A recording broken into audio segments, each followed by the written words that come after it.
नमस्ते बच्चों, कैसे हैं? तो आप सभी अच्छे होंगे। आज अपने 2 दिसंबर को 11 का पेपर हुआ है। होप आप सभी का पेपर अच्छा हुआ हो। तो इसका सॉल्यूशन अपन देखने वाला है। तो आज कक्षा 11वीं का अर्धवार्षिक का अपने पेपर था, भौतिक विज्ञान का। ठीक है, 2025-26। तो इसके सॉल्यूशन अपन देख रहे हैं। तो आपकी इसके सॉल्यूशन देख सकते हैं। इसका सॉल्यूशन अपन यहाँ पे करा रहे हैं एक एक करके। तो इसके अंदर वही वस्तुनिष्ठ प्रश्न है, फिर फिल इन द ब्लैंक है, फिर 1 नंबर वाले क्वेश्चन और फिर बड़े क्वेश्चन है। एक एक करके अपन इन सभी क्वेश्चन को देख रहे हैं। पहला, निम्न में से कौन सी भौतिक राशि व्युत्पन्न राशि है? व्युत्पन्न राशि जो अन्य भौतिक राशियों पर निर्भर करती है। द्रव्यमान मूल राशि है। द्रव्यमान कौन सी राशि है? अपने मूल राशि है। ठीक है। लंबाई मूल राशि है। समय भी मूल राशि है। और डी है अपना वेग। तो वेग अपनी कौन सी राशि है? व्युत्पन्न राशि है। तो आंसर क्या आ जाएगा इसका? वेग। पहले का आंसर क्या है अपना? वेग। सेकंड, प्रकृति में सबसे दुर्बल मूल बल की परास क्या है?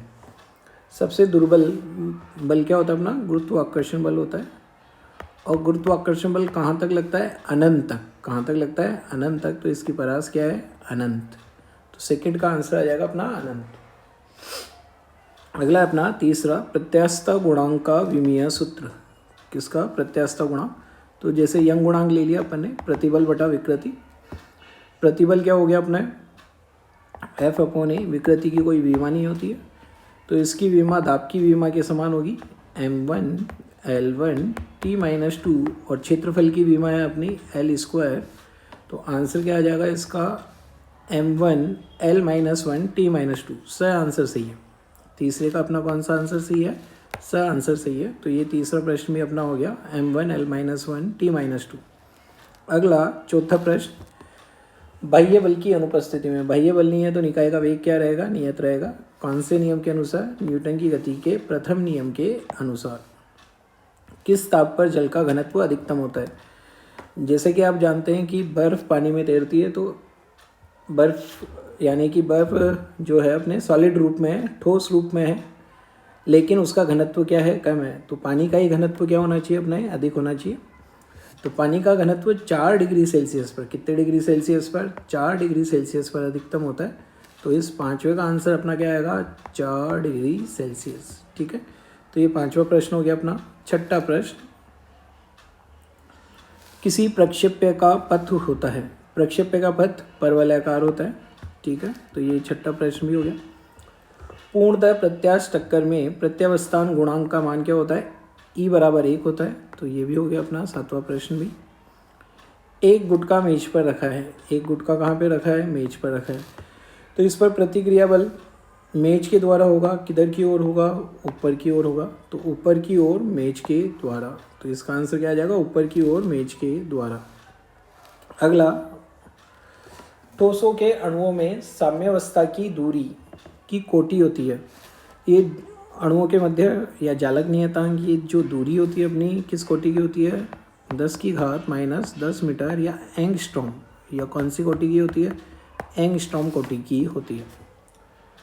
बलाघूर्ण का विमीय सूत्र। बलाघूर्ण का फॉर्मूला क्या होता है? R×F होता है। अब इसका विमीय सूत्र क्या आ जाएगा? R, यानी कि R की विमा L1, बल की विमा m1 L1 T-2। तो आंसर क्या आ जाएगा इसका अपना? m1 L2 T-2। तो ये आंसर है अपना बलाघूर्ण की विमीय सूत्र। ठीक है। अगला, वेग समय ग्राफ का क्षेत्रफल किसको बताता है? विस्थापन को। दूसरे चैप्टर का क्वेश्चन है। किसको बताता है? विस्थापन को यह बताता है। रॉकेट प्रणोदन न्यूटन के तृतीय नियम का, रॉकेट को फेंका जा रहा है न्यूटन की गति के कौन से नियम से? तृतीय नियम से। ठीक है। क्योंकि जो अपने कंबंशन मटेरियल है, दहन मटेरियल नीचे जाता है और रॉकेट किधर जाता है? ऊपर। तो इसका आंसर क्या हो जाएगा? तृतीय नियम के अनुसार। 13वां प्रश्न है, 3 भौतिक राशि बताइए जिनकी विमाएँ समान है। तो कोई सी भी ऐसी 3 भौतिक राशि बतानी है जिनकी विमाएँ समान है। जैसे अपन बोल सकते हैं कार्य है, ऊर्जा है, ऊष्मा है, इन तीनों की, बलाघूर्ण है इन सब की विमाएँ क्या हैं, समान है। और पेयर अपन बोल सकते हैं दाब है, दूसरा प्रतिबल है, तीसरा प्रत्यास्था गुणांक। तो इनकी अलग से विमा, ये एक जोड़ा है तो ये हो गए और एक ये हो गए प्रत्यास्था गुणांक। तो इसमें कोई सा भी आंसर आप लिख सकते हैं, और भी इसके आंसर हो सकते हैं। अगला 14वां प्रश्न, यदि कोई वस्तु नियत वेग से गतिशील है तो उसका त्वरण, नियत वेग से गतिशील है तो त्वरण क्या होगा, 0 होगा। तो a बराबर क्या आ जाएगा यहाँ पे, 0। सिद्ध करो कि 15वां प्रश्न देख रहे हैं अपन। सिद्ध करो कि आई कैप ये परस्पर लंबवत है।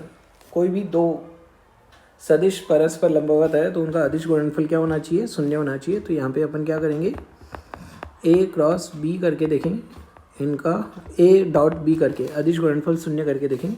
0 आ रहा है तो लंबवत है, नहीं तो नहीं है। तो आई कैप प्लस जे कैप प्लस 3k कैप, इसका डॉट कराना है अपने को किससे, 3i cap plus 3j cap minus 2k cap. तो ax bx 3 आ गया, ay by 3 आ गया, और az bz कितना आ गया अपना, 6 आ गया। तो कितना आ गया, 0। इसका मतलब ये क्या है, अपने दोनों सदिश एक दूसरे के लंबवत हैं। अगला चलें, 16वां प्रश्न है, किसी भी वस्तु को वृत्ताकार पथ में घुमाने के लिए किस बल की आवश्यकता होती है, अभिकेंद्रीय बल की। कौन से बल की, अभिकेंद्रीय बल, जिसका मान कितना होता है, F बराबर कितना मान होता है, F इक्वल टू mv²/r, जिसको अपन कौन सा बल बोलते हैं, अभिकेंद्रीय बल। कार्य ऊर्जा प्रमेय को अपने को क्या करना है, परिभाषित करना है। तो कार्य ऊर्जा प्रमेय केवल अपने को परिभाषित करनी है। तो W बराबर क्या होता है, डेल्टा के, किसी बाह्य बल द्वारा किया गया कार्य गतिज ऊर्जा में परिवर्तन के बराबर होता है। ठीक है। अगला 18वां प्रश्न है, यदि पृथ्वी की त्रिज्या आधी कर दी जाए तो एक दिन की अवधि कितने घंटे की होगी। एकदम से अपने पृथ्वी की त्रिज्या आधी कर दी तो इसमें जो फॉर्मूला लगेगा 18वें में, फॉर्मूला लगेगा अपने I1 ω1 बराबर I2 ω2। पृथ्वी एक ठोस है, और पृथ्वी एक ठोस है तो उसका अपना जड़त्व गुण कितना लिख सकते हैं अपन, पहली वाली कंडीशन में 2/5 mr² इंटू ω1, और यहाँ पे क्या हो जाएगा 2/5 mr/2 का होल स्क्वायर इंटू ω2। तो इसको सोल्व करेंगे तो ω2 अपने पास आ जाएगा, कितना आ जाएगा, 4ω1। कोणीय चाल 4 गुना हो गई। 18वें प्रश्न में कोणीय चाल अपनी कितने गुना हो गई, 4 गुना हो गई। इसका मतलब टाइम पीरियड क्या हो जाएगा अपना, 1/4, और 1/4 24 घंटे का 1/4 6 घंटे आंसर आ जाएगा। तो t बराबर अपने पास क्या आ जाएगा, 24/4 6 घंटे, क्या आंसर आ जाएगा, 6 घंटे आंसर आ जाएगा। गुरुत्वाकर्षण का नियम आप परिभाषित कर सकते हैं। F बराबर कितना होता है अपना, G m1 m2/r²। कितना होता है अपना, G m1 m2/r²। ठीक है, G m1 m2/r²। तो ये अपना हो जाएगा। अगला अपन देख रहे हैं, नेक्स्ट प्रश्न है,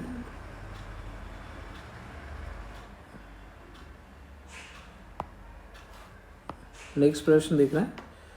एक बार इसका पेंसिल सेलेक्ट कर लें, फिर अगला प्रश्न देख रहे हैं अपन।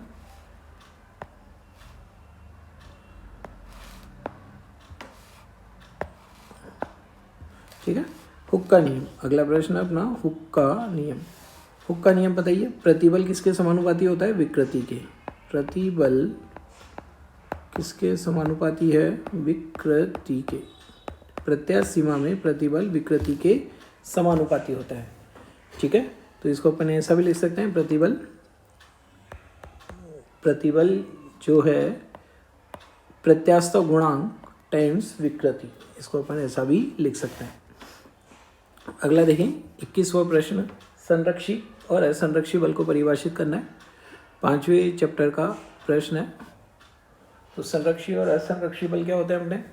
संरक्षी बल जिसमें यांत्रिक ऊर्जा संरक्षित रहती है, असंरक्षी बल जिसमें यांत्रिक ऊर्जा संरक्षित नहीं रहती। तो परिभाषित ऐसे कर सकते हैं अपन, इसमें संरक्षी बल में पूर्ण चक्र में किया गया कार्य क्या होता है? शून्य होता है, और असंरक्षी बल में पूर्ण चक्र में किया गया कार्य शून्य नहीं होता है। ठीक है, तो ये अपन ने संरक्षी असंरक्षी बल परिभाषित कर दिए। अगला है 22वां, न्यूटन की गति के प्रथम नियम को जड़त्व का नियम क्यों कहते हैं? क्योंकि जो जैसा है वैसा ही रहना चाहता है। अगर कोई वस्तु स्थिर है तो वो स्थिर रहना चाहती है, वस्तु एक समान वेग से गतिमान है तो उसी वेग से गतिमान रहना चाहती है। तो जो जैसा है वैसा ही रहना चाहता है, इसलिए इसको अपन जड़त्व का नियम कहते हैं। आवेग संवेग प्रमेय, जो आवेग होता है 23वां प्रश्न, आवेग जो होता है संवेग में परिवर्तन के बराबर होता है। आवेग किसके बराबर होता है? संवेग में परिवर्तन के बराबर होता है। तो इसको अपन सिद्ध भी कर सकते हैं। आवेग बराबर क्या होता है? आवेगी बल F डी, आवेगी बल और अल्प समय का गुणा, तो I और F को क्या लिखेंगे? dp अपॉन dt, dt से dt क्या हो जाएगा? कैंसिल हो जाएगा, और आवेग किसके बराबर आ जाएगा? संवेग में परिवर्तन के बराबर। 24वां, पृथ्वी तल से h ऊंचाई पर, तो इसका आंसर क्या होता है अपना? g, डेरिवेशन है जो आप सॉल्व कर सकते हैं। g h ऊंचाई पर कितना होगा? g 1 plus h upon R का होल स्क्वायर। ठीक है, अगला कैलकुलस विधि से अपने को क्या करना है? गति की समाकलन, कैलकुलस का मतलब समाकलन से अपने को क्या करना है? एक समान त्वरित गति के लिए प्रथम और द्वितीय समीकरण अपने को प्राप्त करनी है। त्रुटि ऐसे तो चैप्टर 1 से हटा दी गई थी, फिर भी आया है ये प्रश्न। तो त्रुटि का प्रश्न है, क्या हो जाएगा? त्रुटि किसको बोलते हैं अपन?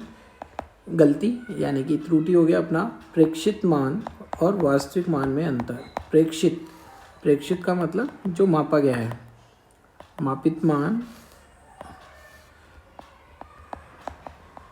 प्रेक्षित माइनस वास्तविक मान के अंतर को अपन क्या बोलते हैं? त्रुटि बोलते हैं। दूरी और विस्थापन में अंतर लिख सकते हैं।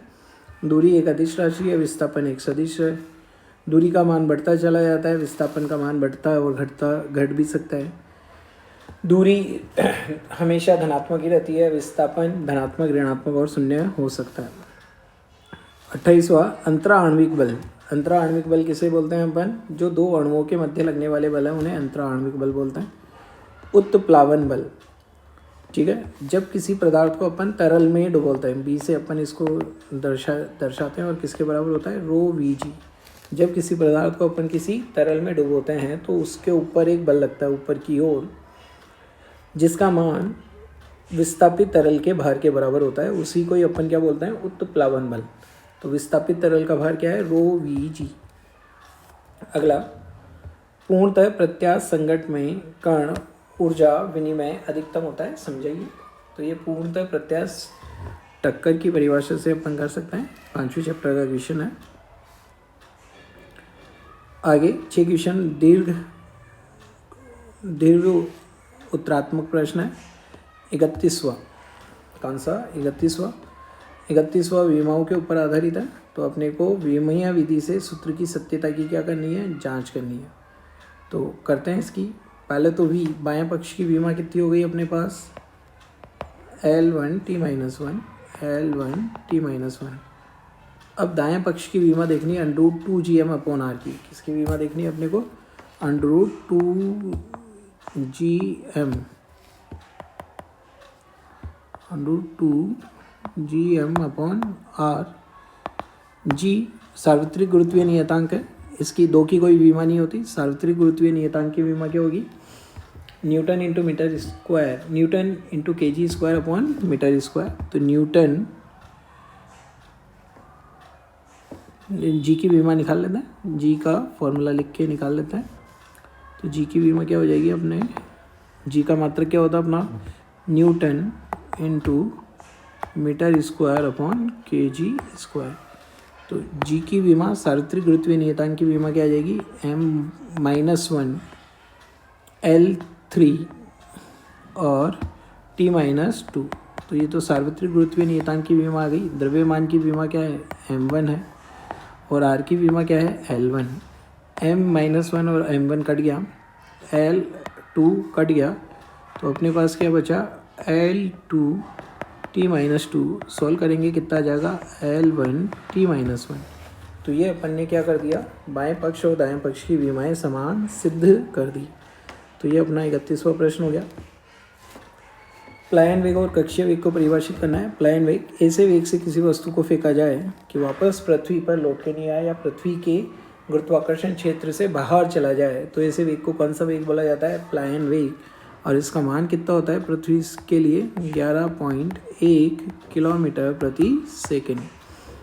कक्षीय वेग, जब पृथ्वी के चारों ओर कोई उपग्रह चक्कर लगा रहा है, जिस वेग से चक्कर लगा रहा है उसको अपन कौन सा वेग बोलते हैं, कक्षीय वेग। कौन सा वेग बोलते हैं, कक्षीय वेग। तो जो कक्षीय वेग होता है उसका मान होता है √gm/r। क्या मान होता है, कक्षीय वेग का मान कितना होता है, √gm/r होता है। और प्लायन वेग का मान होता है √2gm/r। ठीक है। कोणीय संवेग संरक्षण का नियम सिद्ध करना है, यानी कि अपने को क्या सिद्ध करना है, I1 ω1 बराबर I2 ω2। कैसे, बाह्य बलाघूर्ण 0 होगा तो dl/dt क्या होगा, 0, और dl/dt 0 हो गया तो L संरक्षित होगा। अगला डेरिवेशन का क्वेश्चन है। इससे अपन क्या करना है, अपने को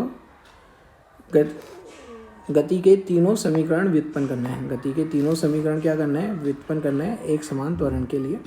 तो समाकलन का यूज करके कर सकते हैं। यहाँ पर 25वां और 34वां प्रश्न सेम रिपीट हो गया है।